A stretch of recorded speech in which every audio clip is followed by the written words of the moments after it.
नमस्कार दोस्तों। आज 23 अक्टूबर है और आज क्या और क्यों पढ़ें के साथ फिर हम हाजिर हैं। आज जो पहली न्यूज है, Xi Jinping set to begin third term in command of China as rival, जो कि तीसरी बार सत्ता संभाली है। ये चीन के इतिहास में माओ से तुंग के बाद पहली बार ऐसा हुआ है कि इन्होंने सत्ता संभाली है इतने लंबे समय तक। ये एक रिकॉर्ड है और सीधी सी बात है, कोई भी तीसरी बार जब रहता है या थर्ड टर्म में आता है तो वह अपने देश के लिए ऐसी चीज़ें करता है जिससे वोट बैंक, है ना, वोट बैंक की राजनीति का अर्थ समझाता हूं कि आपको किसी क्षेत्र में दोबारा जीतना है तो आपको उसकी बुराई बहुत तेजी से करनी पड़ेगी या उसके लिए दुश्मनी बहुत तेजी से दिखानी पड़ेगी, जिससे आपका जो बेस हो, आपका जो सपोर्ट बेस हो वो मजबूत हो। और इसी के चलते उनको तो भारत के लिए तो कतई अच्छा नहीं है। भारत के लिए तो किसी भी कीमत पे ये अच्छा नहीं है कि तीसरी टर्म में बने, लेकिन तीसरा टर्म बना है। तो यहां पे हमें क्या देखना है कि अगला अभी जो कॉमन प्रॉस्पेरिटी है ना इनके, इसलिए कि वो कहीं ना कहीं तो आदर योग्य होता है। हमारे विचार ना मिलते हों, भारतीय परंपरा है कि हमारे विचार भले ना मिले पर हम आदर दें। ये तो हम भूले नहीं थे, लेकिन हम ये भूल गए थे कि कोई आदर ना देता हो या कोई दुश्मन हथियार लेके आता हो तो हम चुप नहीं बैठेंगे। ये भी हमें नहीं भूलना चाहिए, है ना। अहिंसा परमो धर्मा, धर्म हिंसा तदेव च, है ना। इसका मतलब ये नहीं है कि कोई आपको मारने आए तो हम ना मारें। ठीक है, आप अपने जगह पे ठीक हो, लेकिन हम अपने जगह पे ठीक हैं। तो इस तरीके से हमें एक बैलेंस बनाना होगा चीन के साथ, एक बैलेंस का। वो बहुत सारे लोग हमारे यहाँ हैं, हमारे क्या है ना, मानसिक रूप से कमजोर है। आप भारत के लोगों से बात करेंगे तो कहेंगे चीन बहुत आगे है, हम उसका मुकाबला नहीं कर सकते। क्यों आगे है चीन? क्योंकि उनकी मानसिक स्थिति इतनी मजबूत कर दी गई है, वो कुछ सोच ही नहीं सकते चीन के अलावा। और हम बहुत कुछ सोच सकते हैं भारत के अलावा, है ना। भारत के अलावा हम हिंदू सोच सकते हैं, मुस्लिम सोच सकते हैं, जाति में सोच सकते हैं, नीचे सोच सकते हैं, ऊपर सोच सकते हैं, हिंदी सोच सकते हैं, तमिल सोच सकते हैं, बहुत कुछ सोच सकते हैं, पर भारत नहीं सोच सकते, है ना। तो राष्ट्रवाद जब पैदा किया जाता है, राष्ट्रवाद जब वो चीजें की जाती है, तो वो देश अपने आप मजबूत होता है। देश अपने आप मजबूत इसलिए होता है क्योंकि हम एक देश के लिए काम कर रहे हैं, हम एक उद्देश्य के लिए काम कर रहे हैं।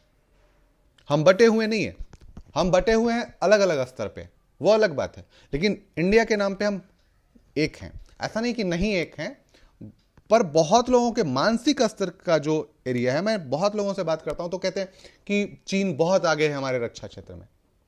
अरे वियतनाम को याद कर लो, है ना, जिसने अमेरिका को नाको चने चबवा दिया था। क्यूबा को याद कर लो, ताइवान को देख लो कि उसने हालत खराब कर रखी है चीन की। बहुत छोटा देश है, बहुत कमजोर देश है, लेकिन हालत खराब कर रखी है। तो इसलिए हमें इन चीजों पे बिल्कुल नहीं सोचना चाहिए कि हम कमजोर हैं। मानसिक स्थिति पे जब हम कमजोर होते हैं, कहा जाता है कि जब आप मानसिक रूप से हार जाते हैं तो आप पहले ही हार जाते हैं। तो इसलिए ठीक है, उन्होंने चौथा टर्म, तीसरा टर्म लिया, ठीक है, पर हमें उस दिशा में आगे बढ़ना होगा जिस दिशा में उन्होंने कदम उठाए थे। उन्होंने क्या कदम उठाए थे? मैन्युफैक्चरिंग सेक्टर को बहुत ज्यादा, तभी तो चीन को यूरोप का कारखाना या पूरे विश्व का कारखाना कहा जाता है ना। तो हमें कदम उठाने पड़ेंगे, और जब हम कदम उठाएंगे, हमारे पास पैसे आएंगे, तो सीधी सी बात है, रक्षा क्षेत्र में या इस क्षेत्र में हम काम करना शुरू करेंगे, और उस क्षेत्र में काम कर भी रहे हैं अब, है ना। तो ये संदेश देना था। इसलिए हमें यह देखना है कि हम अपने आप को किस तरीके से बढ़ा सकते हैं, है ना। इसके बाद जो एक न्यूज है वो है breathing life into a dead river, है ना। उड़ीसा की एक नदी है, Suka Paika river in Odisha stop flowing 1950 following a canal work, है ना, made the village sit up the think and rejuvenation. अब यहाँ पे इसको पुनरुद्धार की बात की जा रही है इस नदी के। यदि ऐसी नदियों का पुनरुद्धार किया जाए तो ये हमारे लिए बहुत अच्छी बात होगी, क्योंकि जल संकट, एक जो जल संकट है, ये आने वाले दिनों में बहुत बड़ा होने वाला है।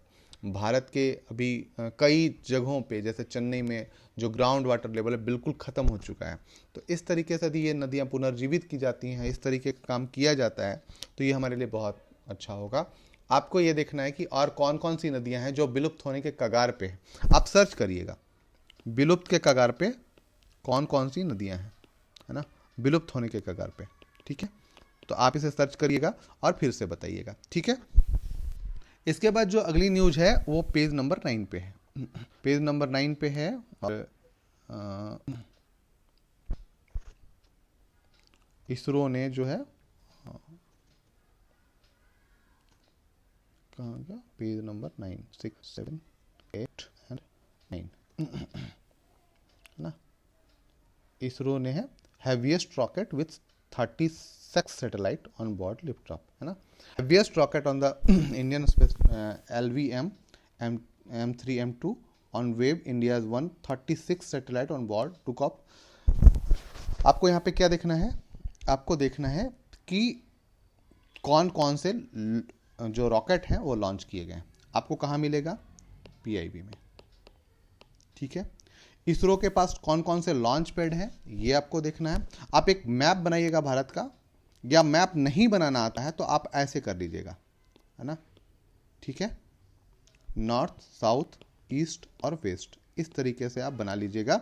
और कहाँ कहाँ पे, अब ऐसे तो कर ही सकते हैं आप, ऐसे मिला लीजिएगा। तो ये कहाँ कहाँ पे है इसरो के सैटेलाइट लॉन्च सिस्टम वाला, या लॉन्च कहाँ से किया जाता है, उसे आप थोड़ा चिन्हित कर लीजिएगा। यदि आपके पास मैप है तो उसमें जाके आप चिन्हित कर लीजिए। ठीक है, इसके बाद जो अगला है, ग्रेजिंग एनिमल्स इंपॉर्टेंट इन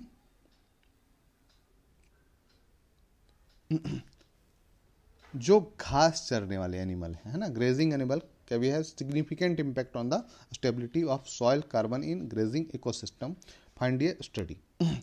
जो चरने वाले important of mitigating climate change, है ना, क्लाइमेट चेंज के लिए वो बहुत इंपॉर्टेंट हैं। तो हमें क्या करना चाहिए, हमने देखा है कि अभी हम लोग देखते थे कि घास चर के भी बंजर हो जाते हैं, लेकिन नहीं, ऐसा नहीं है। एक वो स्टडी आई है और उसी पे इस पे बात की गई है, आप इसे पढ़ लीजिएगा। ठीक है, इसके बाद जो है, when does RBI step in to monitor a bank, है ना।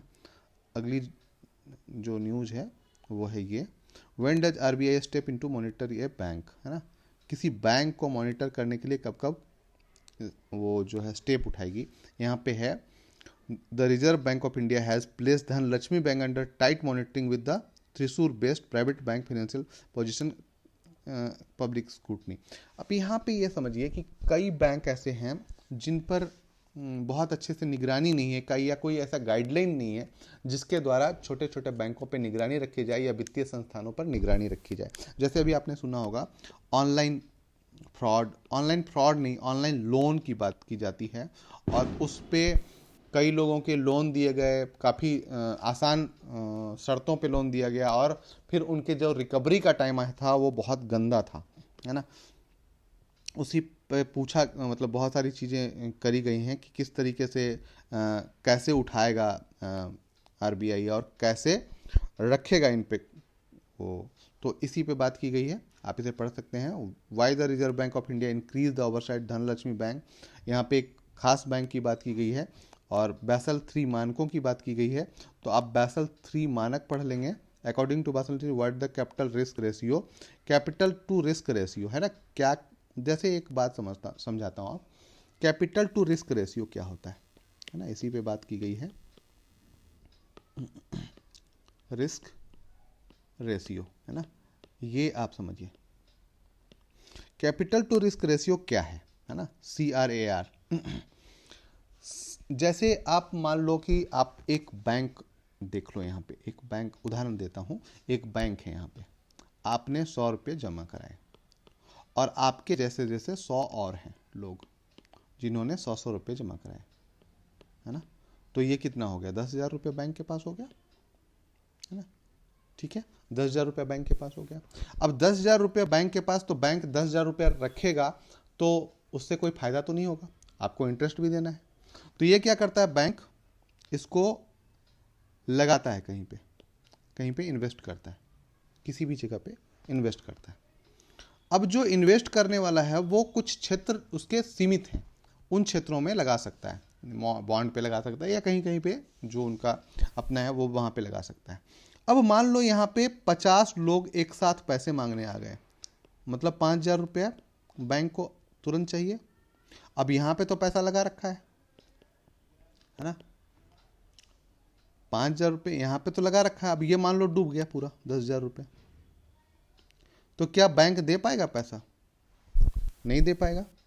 तो उसी पे बात की गई है कि क्या नॉर्म्स होने चाहिए, कितना पैसा रखा जाना चाहिए। ठीक है 50 लोग सीधे मांगने नहीं आएंगे, लेकिन कितना पैसा रखा जाना चाहिए ताकि लोगों का जो पूंजी है या कैपिटल वो डूबे नहीं, रिस्क जो है वो कम हो जाए, है ना। उसी पे बात की गई है और इसी पे ये पूरा आर्टिकल है, आप इसे पढ़िएगा पूरा समझ आ जाएगा।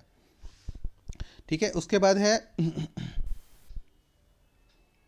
पेज नंबर 16 पे, है ना, external sector pressure emerging as fresh challenge, है ना। एक्सटर्नल सेक्टर, अब एक्सटर्नल सेक्टर क्या है? External sector pressures, external sector pressure जो है आप ये समझो कि घरेलू बाजार में नहीं, घरेलू बाजार से बाहर। जैसे घरेलू बाजार से बाहर मैंने बताया भी था, फेडरल रिजर्व बैंक, है ना, जो अमेरिका का है ना, वो यदि छींकता भी है तो पूरे विश्व को खांसी सर्दी हो जाती है या जुकाम हो जाता है ना। तो एक्सटर्नल सेक्टर यदि वो 75 बेसिस पॉइंट अपने ब्याज मतलब क्या बोलते हैं ऋण पे बढ़ाता है, तो इसका मतलब है कि वह ब्याज अधिक दरों पे देगा बैंकों को। इसका मतलब है बैंकों के पास कम पैसा आएगा, और कम पैसा आएगा तो क्या होगा, पूरे जो आर्थिक क्षेत्र है उससे पैसा खींच रहा है और इससे पूरे के पूरे विश्व पे प्रभाव पड़ता है। जाहिर सी बात है डॉलर कम हो गया, डॉलर कम हो गया तो डॉलर का मूल्य बढ़ेगा। जैसे ऐसे समझाता हूं, आपको ऐसे समझ में नहीं आएगा। मान लो एक बाजार है, यहाँ पे 100 सामान है ना, 100 सामान है और 90 लोग खरीदने वाले, तो इसका मूल्य अपेक्षाकृत कम रहेगा। अब यहाँ पे 100 सामान है, एक और स्थिति लेते हैं और यहाँ पे खरीदने वाले 110 हैं, तो इसका मूल्य बढ़ जाएगा।